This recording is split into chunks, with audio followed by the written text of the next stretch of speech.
Yeni bir günden, pazartesiden herkese iyi haftalar arkadaşlar. Nasılsınız? İnşallah iyisinizdir. Bizler iyiyiz çok şükür. Durucuğumu alıp geldim. Saat 3 oldu ve kamerayı yeni açtım. Ona böyle 2 tane kızarmış ekmek yaptım. Kaşarla birlikte onu yemek istedi. Karnını doyurdu şimdi. Rıza da hastaneye gitmişti. Bugün izin günüydü. Pazartesi günleri izinli o artık. Sanırım bir iki hafta daha böyle. Sonra dönecek tekrardan. Neyse sabahtan doktora gitti. 6 ayda bir kontrolleri var onun. Daha detaylı anlatır sonra. Bir sürü işte tetkik falan istemişlerdi. Şimdi de sonuç almaya gitti. Bir saat falan oldu herhalde. Ben o ara işte okula gittim, geldim, evi topladım. Mutfağı süpürdüm, sildim. Kapakları aldım yine. Eşim çamaşır makinesi çalışıyor. Renkleri atayım dedim. O kirli sepeti de küçücük ya, hemen dolu veriyor zaten yeni aldığımız.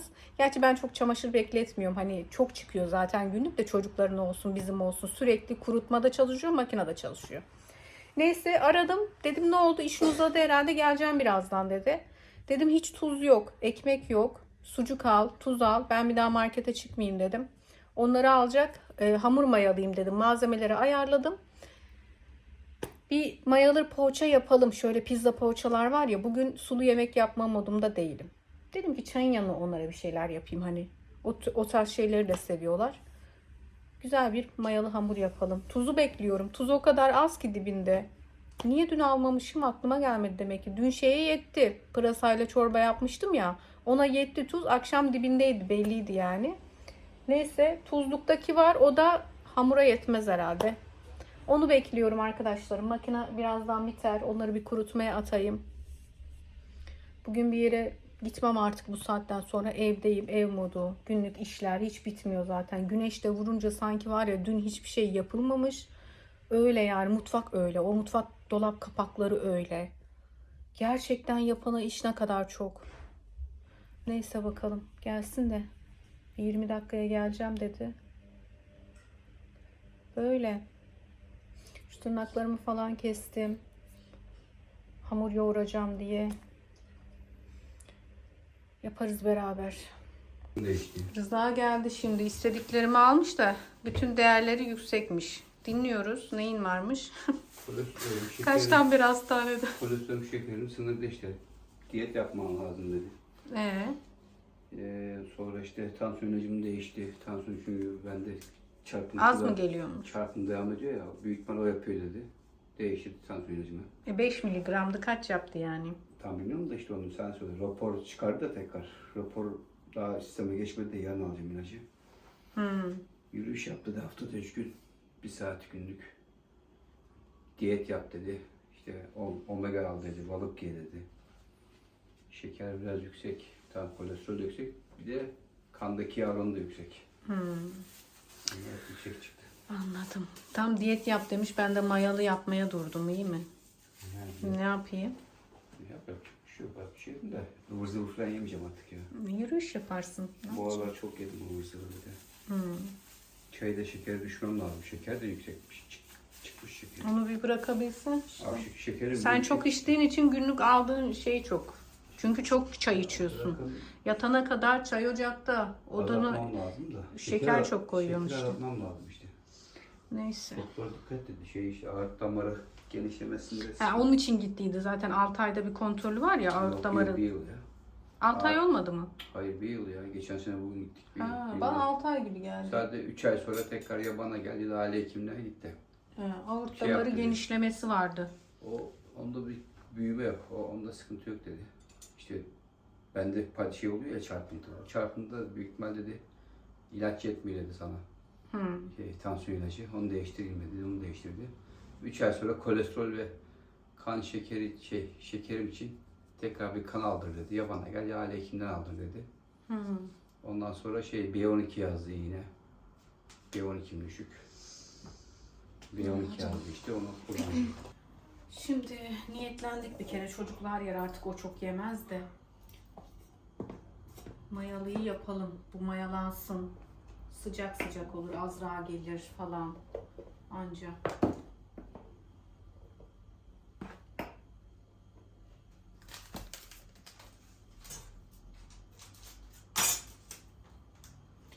Şöyle bir paket maya. Bir tane yumurta akı var. Onu koyacağım. Bir su bardağı sıvı yağım var.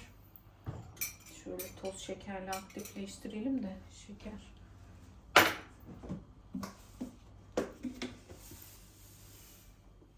Kolesterol 50 yaştan sonra çıkıyor işte şeyde, erkeklerde. Şöyle 2,5 tatlı kaşığı kadar koydum. Şimdi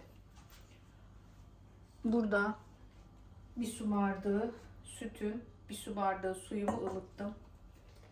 Her zaman yaptığım ölçü zaten. Maya biraz aktifleşsin. Ondan sonra yumurtayla yağı koyarız.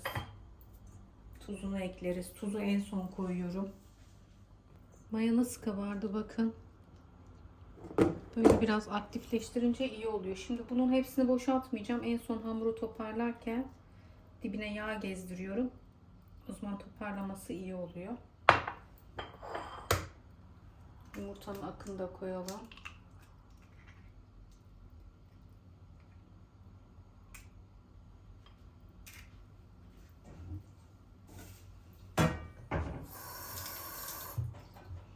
Şimdi tuzumuzu ekleyelim.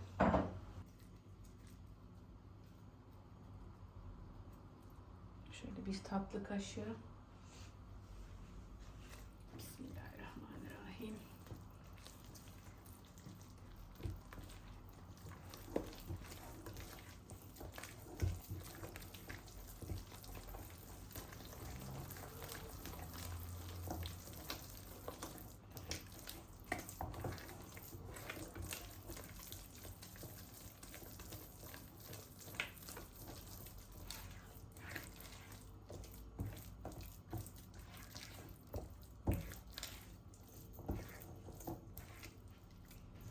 Hamura unu yoğurdukça koyuyorum.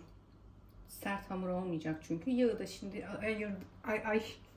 ayırdığım yağı. Ay diyemedim.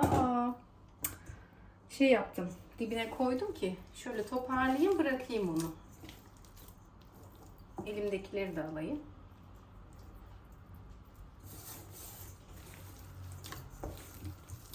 Bayağı güzel yumuşak bir hamur oldu. Bir 40 dakika 45 dakikada mayalanır. Maşallah. Maşallah mı?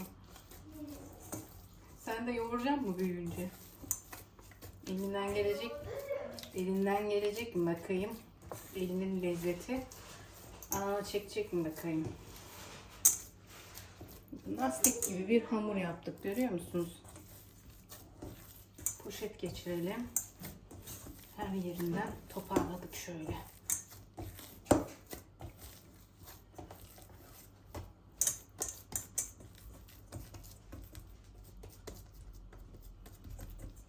Tamamdır.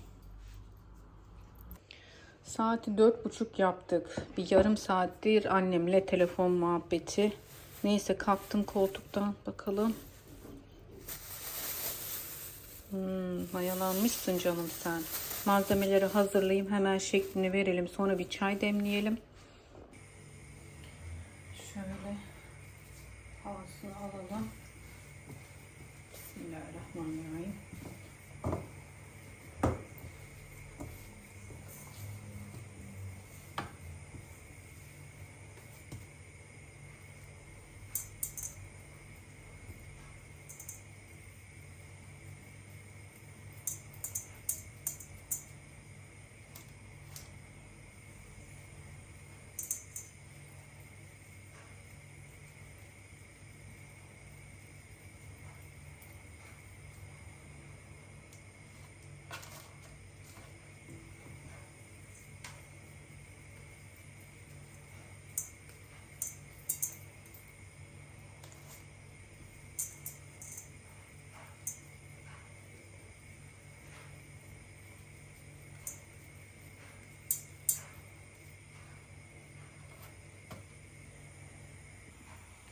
Şimdi bir çay bardağı.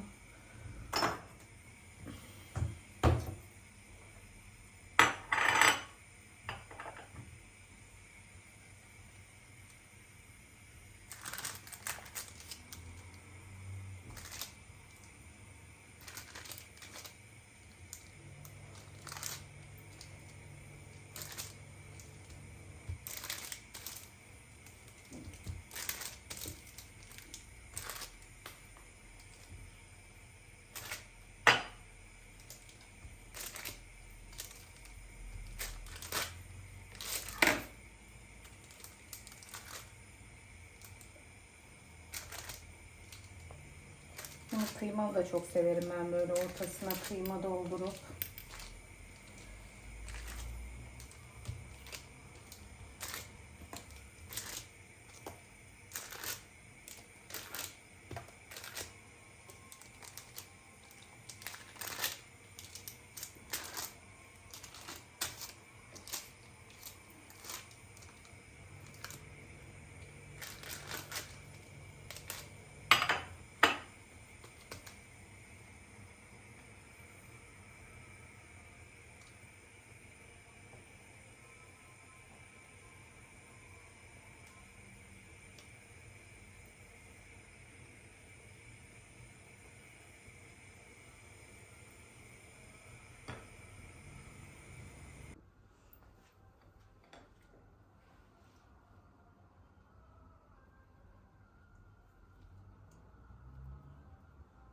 Kızlar bu biberleri ayıracak ama böyle güzel oluyor.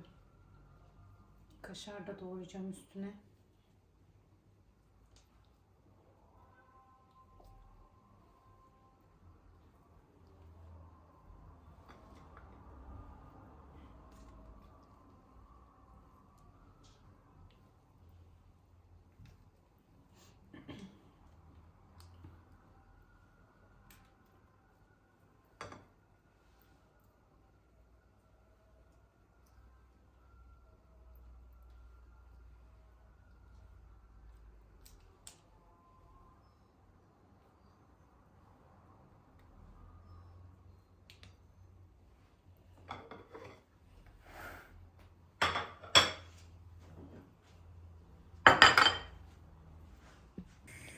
Bunlar hazır arkadaşlarım. Çay su da koydum. Fırını çalıştırdım. Pişsinler bakalım. Böyle bile güzel görünüyor. Güzel olacağı belli zaten de, hamurum da çok güzeldi. Hangilerinden istiyorsun? Bundan bir de bundan. Bu ikisi. Hepsi aynı ama sen bilirsin. Olsun, bu ikisi. Arkadaşlarım çok güzel görünüyor. Kaşarı rendeleseymişim, yani diğer kaşardan daha iyi olurmuş da tel kaşar doğrayı verdim ya. Olsun. Poğaçalar bakar mısınız? Şu pastanede satılan bunları minik minik pizza poğaça diyorlar ya, bak onları da severiz biz. Alırız arada hatta böyle. Onları anımsat. Çok güzel. Afiyetle yiyeceğiz. Çayımız çöker şimdi. Yanına kahvaltılık, domates, salatalık. Bize afiyet olsun bakalım. Bugün böyle oldu. Vallahi bir anda kendimi mayalı yaparken buldum. Aklıma öyle esti. Beraber yaptık. Hamur zaten hep yaptığım mayalı hamuru. Azıcık soğusun anneciğim. Şu an çok çok çok sıcak. Şuraya aldım da yumuşaklığına bakın arkadaşlarım. Hamurun güzelliğine. Ama hala el değmiyor. Oraya tepsiye kahvaltılıkları hazırlayacağım da bunu buraya koyayım dedim. Şöyle pofudukluğunu gösterecektim de el değmiyor. Dizinin yeni bölümü başladı. Ben bir duş aldım. Bulaşıklar vardı biraz. Onları hallettim. Şimdi de çay demledim arkadaşlarım. Sesim içime kaçtı birazcık. Yengemle bayağı yürüdük çünkü. Her akşam onunla yürüyoruz zaten. Saçlarımı kuruttum, geldim. Dedim videomu kapatayım. Akşam poğaçaları yedik tabii. Ondan sonra yengemle yürüyüşe çıktık. Sanırım bir saatten fazla yürüdük diye biliyorum. Ondan sonra BİM'e falan girdik. Hatta Paşalara girdik. Ben biraz meyve aldım. Meyve eksiğim vardı. O da bir şeyler aldı. Geldim arkadaşlarım. Ondan sonra hemen suya girdim. Burası karışıktı. Buraları hallettim. Zeytin almıştım. Onu suya koydum da birazcık. Bu 101'e Cem'in zeytini gelmiş. Nezahat bana söylemişti. Bakın. Şu Cem zeytinlerini hatırlarsınız. Biz bunu siyah kutusunu ilk Fethiye'de keşfetmiştik BİM'de o senesi. Ondan sonra da buraya ara ara aktüelde geldi. Geldiği zaman hep aldık yani. O siyah kutu bir daha hiç gelmedi biliyor musunuz? O kadar lezzetli bir zeytindi. Neyse bugün Nezahat bana attı. 101'e Cem zeytin geldi ama beyaz kutu yine de çok güzeldi Elif. Eşim almış, sen de bir bak diye. Şimdi biraz suya koydum ben onu. Aynı kutusuna geri koyacağım. Öyle arkadaşlarım. Bir bardak çay doldurayım. Köşeme geçeyim. Başım ağrıyor birazcık. İlaç alırım sonra herhalde. Almamak için direniyorum. Aslında hani her ağrıda ilaç da iyi değil. Ben dün gece de ilaç alıp yattım bir de yani. Neyse tekrar.